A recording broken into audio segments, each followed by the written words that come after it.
Le Centre intersectoriel en santé durable de l'Université du Québec à Chicoutimi et MaTV continuent leur collaboration pour vous offrir une nouvelle saison de l'émission Lumière sur les femmes en sciences. Le Centre souhaite contribuer à bâtir la santé durable par la recherche, l'innovation et la mobilisation des connaissances avec une perspective interdisciplinaire et intersectorielle. Dans cette nouvelle saison, nous poursuivons notre exploration du parcours fascinant de femmes qui ont marqué et marquent toujours le monde scientifique. Avec ces témoignages, cette saison mettra en avant les défis auxquels ces femmes ont dû faire face, ainsi que leur découverte, leur persévérance et leur audace. Issues de domaines variés, ces femmes sont des leaders et des modèles qui apportent une diversité nécessaire à la recherche. Rejoignez-nous pour découvrir l'impact de 5 femmes exceptionnelles. Bon visionnement!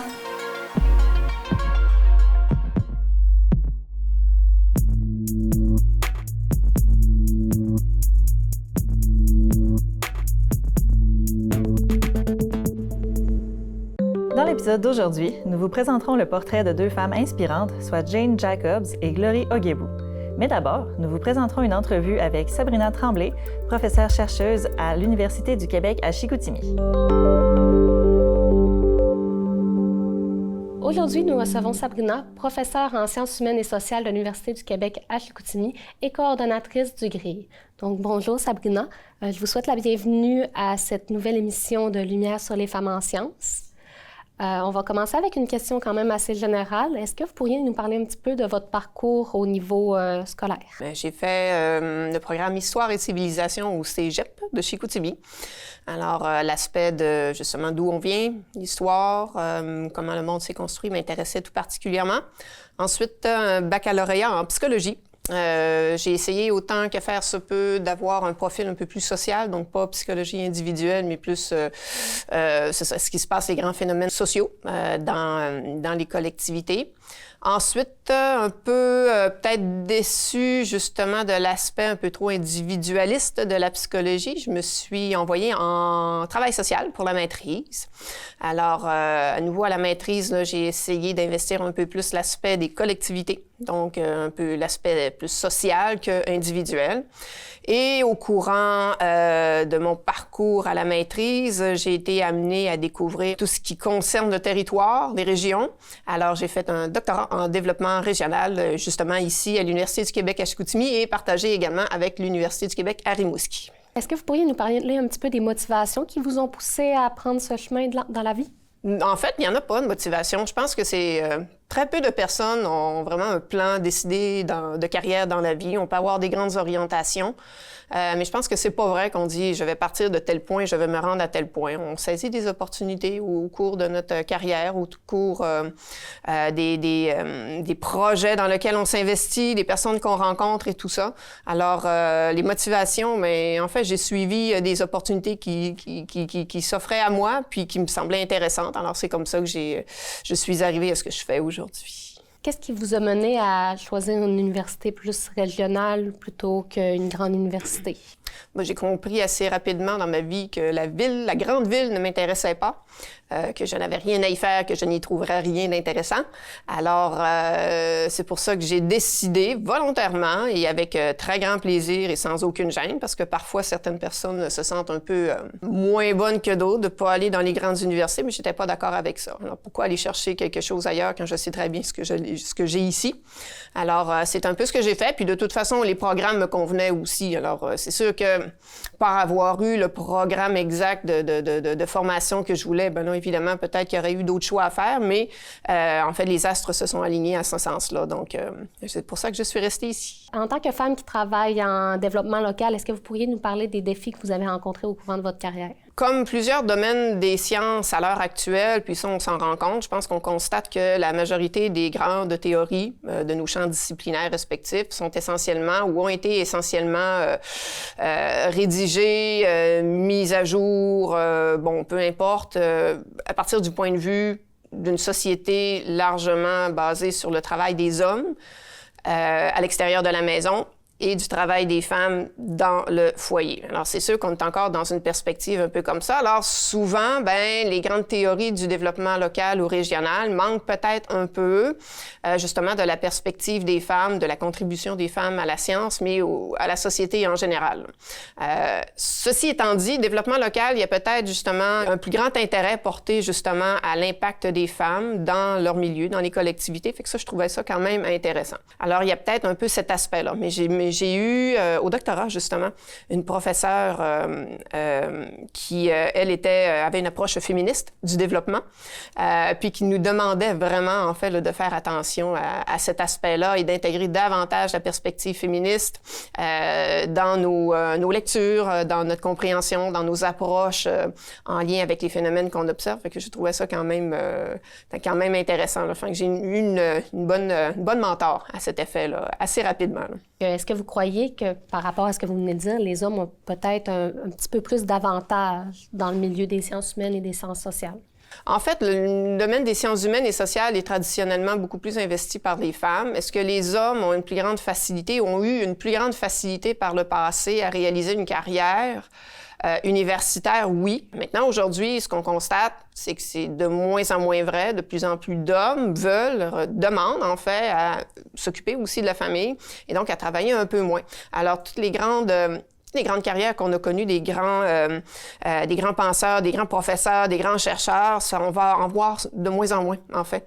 Parce que, justement, ça ne tient plus, ça. Les deux conjoints travaillent d'habitude à l'extérieur. Alors, c'est plus possible pour une personne de se concentrer à 90% sur sa carrière. C'est vraiment compliqué. Là. On est vraiment dans un moment de transition à l'heure actuelle. Puis, je pense que c'est à l'avantage de tous et toutes. Là.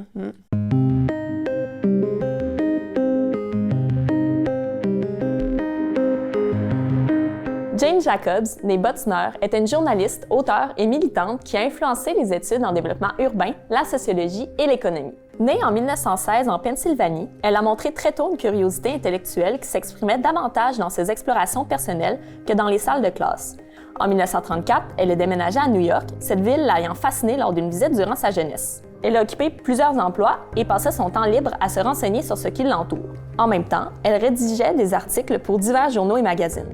Cette immersion dans les réalités urbaines a profondément marqué son approche intellectuelle et jeté les bases des idées novatrices qu'elle développera plus tard dans ses ouvrages. En 1944, elle a rencontré et épousé Robert Hyde Jacobs, un architecte qui partageait son intérêt pour les environnements construits et leurs impacts sur la vie quotidienne. Cette union a joué un rôle crucial dans le développement des idées de Jacobs sur l'architecture et l'urbanisme. C'est à cette période qu'elle commença à s'intéresser de plus près aux forces économiques et sociales qui façonnent les quartiers urbains. Vivant à Greenwich Village, un quartier riche en diversité et en vitalité, elle observe avec fascination comment les communautés locales interagissent et s'organisent. Ces expériences ont alimenté sa critique des approches modernistes en urbanisme, qu'elle considérait comme destructrices pour le tissu social et l'identité des quartiers. En 1952, Jane Jacobs a commencé à travailler pour le magazine Architectural Forum. On l'avait chargée de suivre un projet de rénovation urbaine visant à remplacer les quartiers pauvres par des tours à logement et des espaces verts. Plutôt que de produire un article positif qu'elle t'a attendu par ses rédacteurs, elle a offert un portrait critique dénonçant le manque de considération envers les populations à faible revenu impactées par le projet. À travers ses recherches et ses écrits, elle a commencé à développer une vision alternative basée sur la préservation de la diversité et de l'échelle humaine dans les quartiers. Sa conviction que les villes sont des écosystèmes vivants où chaque élément joue un rôle dans l'équilibre général constitue le socle de ses idées révolutionnaires. Jacobs a continué à écrire jusqu'à la fin de sa vie et avait 2 livres en cours de rédaction lorsqu'elle est décédée à Toronto en 2006, à l'âge de 89 ans. Tout au long de sa vie, elle s'est battue pour changer la façon dont le développement urbain était abordé, s'attaquant à un domaine dominé par les hommes. Elle a donné sa voix aux communautés marginalisées et restera une figure emblématique, non seulement pour ses idées, mais aussi pour la manière dont elle a affirmé sa place dans un milieu où peu de femmes étaient entendues.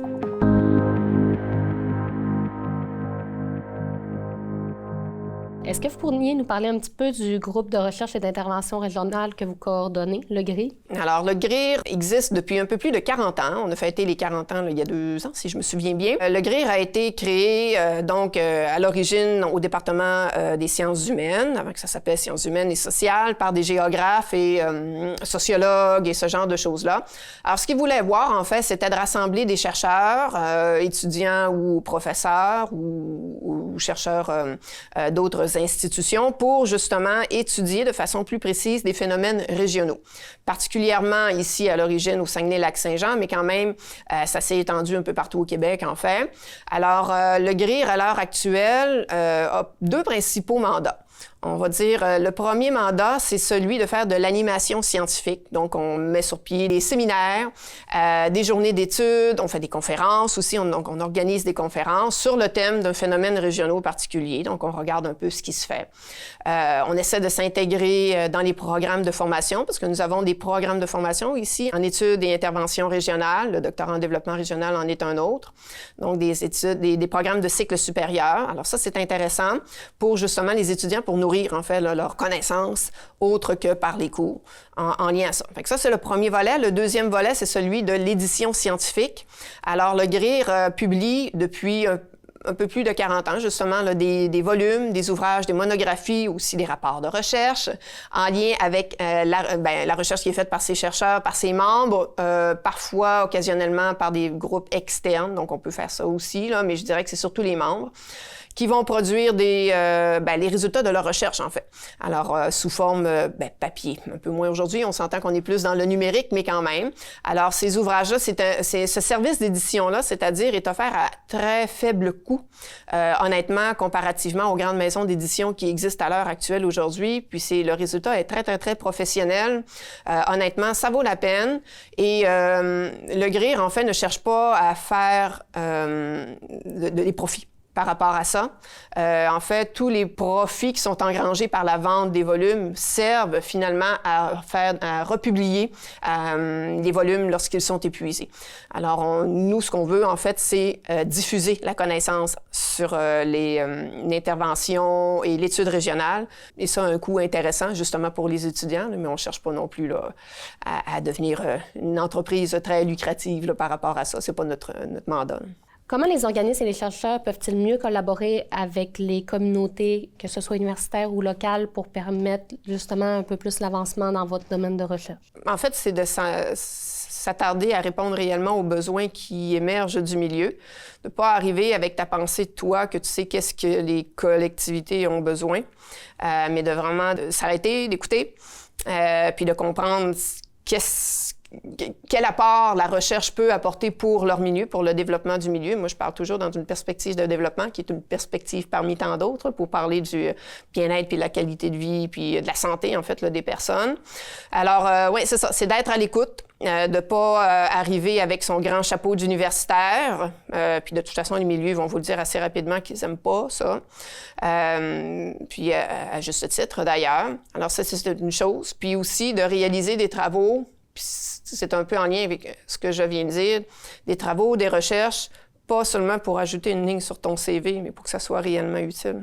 Pouvez-vous donner un exemple de co-construction qui a mené justement à des innovations sociales durables? Oui, un cas qui est particulièrement ici au Québec et qui est à peu près unique au monde, même si on s'est inspiré de ce qui s'était passé en Italie, en Europe là, notamment, ce sont des coopératives de solidarité. Coopératives de solidarité, c'est des coops, là, je pense que tout le monde en a déjà entendu parler, mais elles ont un fonctionnement qui est particulier, c'est-à-dire qu'elles dans une même coopérative, tu as différents types de membres. Tu vas avoir des membres qui vont utiliser les services. Ça peut être, par exemple, quelqu'un qui achète des produits. Tu vas avoir des membres qui vont produire des services. Alors, ça pourrait être justement un producteur, je sais pas, de patates, par exemple. Ça peut être n'importe quoi d'autre. Et tu vas avoir aussi des membres soutiens, donc qui vont soutenir d'une façon ou d'une autre, en tout cas, généralement, c'est par des moyens financiers, les activités de la coopérative. Alors, en fait, les coopératives sociales ont permis d'avoir une influence intéressante sur plusieurs problèmes ou enjeux qu'on retrouve au sein des territoires. Parce que souvent, quand une collectivité vit une difficulté, c'est pas juste de la faute d'un seul type d'acteur. C'est un réseau, un système local qui fonctionne mal pour X, Y raison. Mais en apportant l'idée des coopératives de solidarité, à ce moment-là, on a permis d'intégrer justement différents types d'acteurs qui sont au cœur du problème et donc de pouvoir trouver des solutions collectives ou donc de co-construction. Puis ça, ce type de coopérative-là a été décidé, puis c'est là qui m'amène l'idée de la co-construction, en 1996, ça fait qu'on recule quand même de plusieurs années, là. Mais c'était après un constat, en fait, qu'au Québec, l'économie régionale et l'économie générale au Québec allait plutôt difficilement, puis on cherchait des moyens de permettre aux collectivités, justement, de reprendre du pouvoir sur certaines des questions en lien avec leur développement. Et ce type de coopérative-là a été pensé, décidé par différents groupes sociaux, autant l'État québécois, évidemment, que le secteur économique, que les groupes étudiants, les groupes de femmes, les organismes communautaires, tout ça, ça a eu lieu sur une table de travail, là. Et donc, ça a mené à quelque chose là, vraiment de durable aujourd'hui. C'est encore une des plus belles créations là, du réseau de l'économie sociale et solidaire, les coopératives de solidarité. Donc, est-ce que vous auriez un exemple de coopérative que notre public pourrait connaître de manière assez spontanée? Je pourrais peut-être donner l'exemple des coopératives de santé.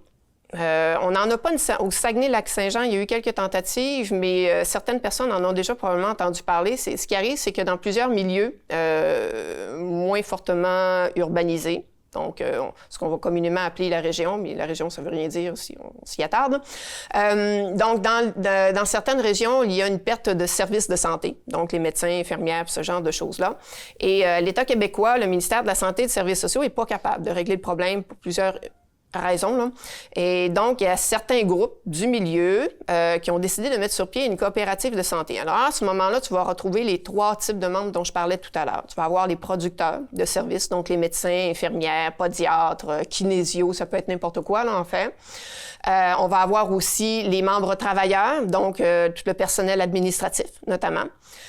Puis, tu vas avoir les membres consommateurs qui vont être les clients, donc ceux qui vont demander les services de santé. Fait qu'à ce moment-là, on a permis au milieu de pouvoir effectivement trouver une solution à leurs problèmes vraiment spécifiques aux enjeux trouvés sur le territoire. En tant que chercheuse du membre du Centre intersectoriel, est-ce que vous pourriez nous parler un petit peu des recherches que vous faites qui sont en accord avec la mission du Centre?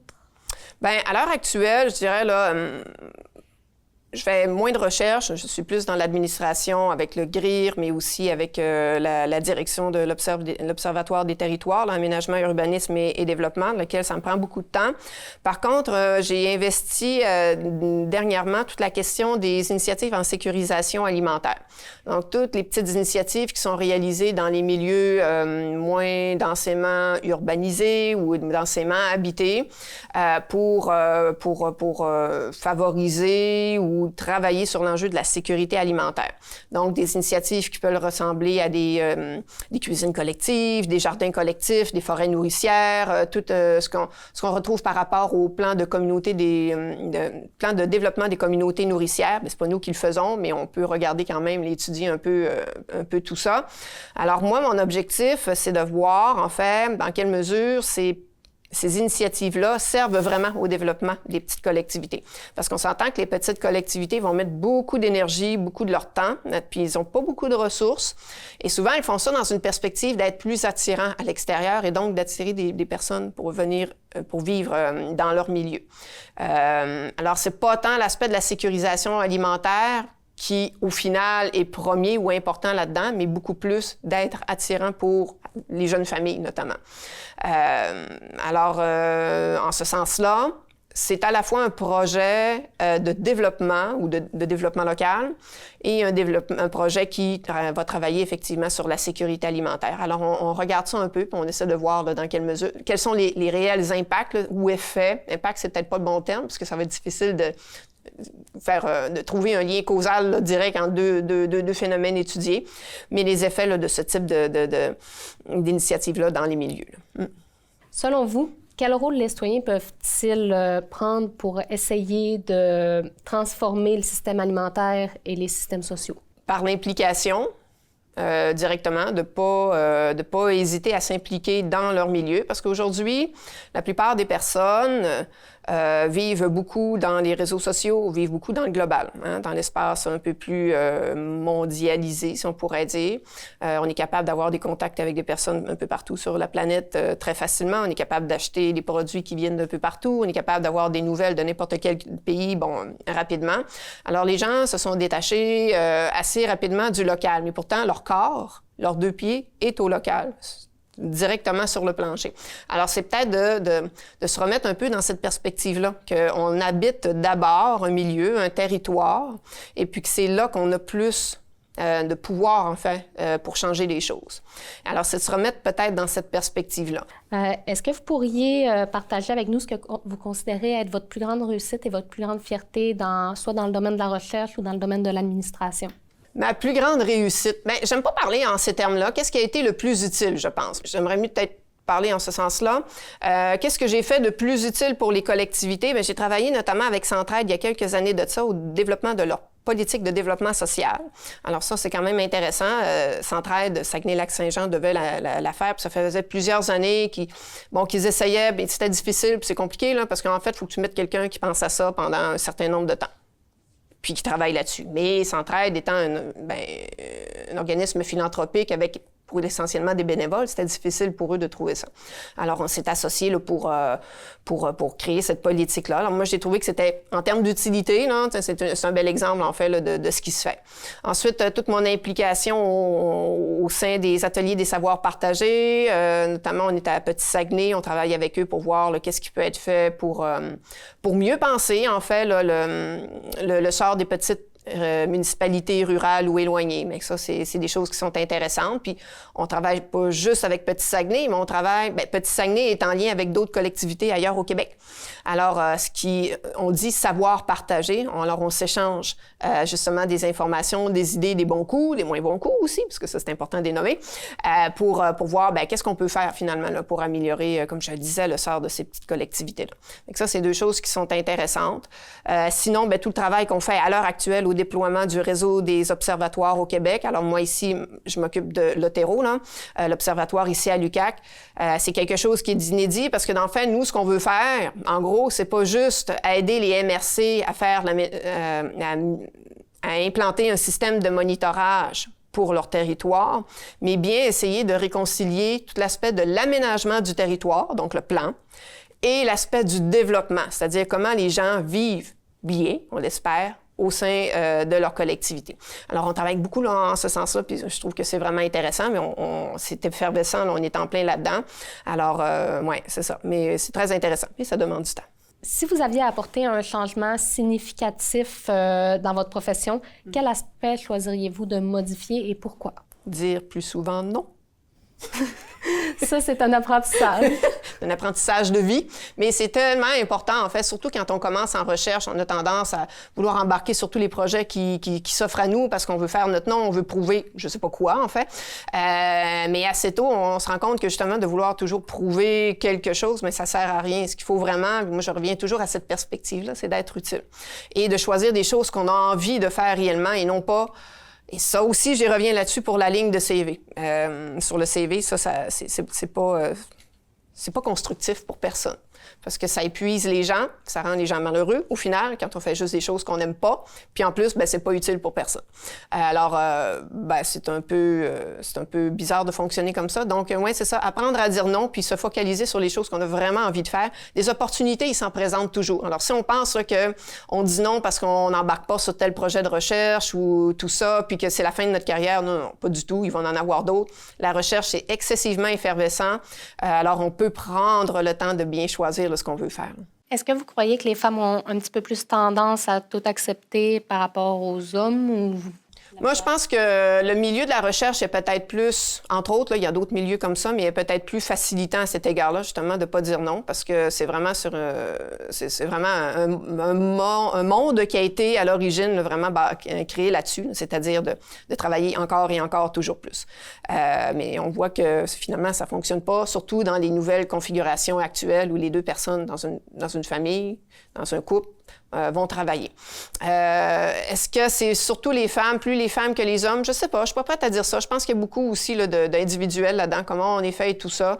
C'est une bonne question. J'aurais envie de dire pas vraiment, mais peut-être que les femmes vont trouver plus de valorisation finalement là-dedans. Alors, c'est peut-être une boucle plus facile à entrer finalement. Ouais. Quel conseil aimeriez-vous donner aux jeunes étudiantes qui pourraient vouloir faire une carrière en sciences sociales et en sciences humaines? En sciences sociales, des conseils. Encore une fois, j'insiste là-dessus, faire ce qu'on a vraiment envie de faire. La vie est très, très courte. Ne pas hésiter à s'embarquer dans des projets qui semblent un peu fous. Si c'est ce qu'on a envie de faire, bien, il faut le faire, en profiter. Puis, penser d'abord à notre propre santé aussi. Je pense que c'est important au travers de tout ça. Donc, moi, ça fait le tour de mes questions. Je vous remercie énormément. Merci.